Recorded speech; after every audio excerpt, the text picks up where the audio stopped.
Hi there, have you got a minute? Let's educate, inspire and empower your photography one 60-second photo tip at a time. If you're shooting in semi-automatic modes, sometimes your camera just gets it wrong. Your photo looks way too bright or weirdly dark. But here's the good news. There's a hidden brightness dial inside your camera and it's called exposure compensation. If your shot looks overexposed, dial in -1 or -2 stops of exposure compensation. If it's too dark, try +1 or +2 stops of exposure compensation to bring the light back.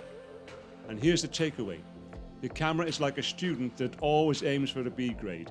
It wants everything to look middle grade. But with exposure compensation, you're the teacher and you can nudge it towards an A+ result, even if you're shooting in auto mode. Ready to see this in action? Check out the full video here. I'll show you when to use it, how it works in different modes, and a bonus tip to put it all into practice. And if this little video helped, give it a like and subscribe for more.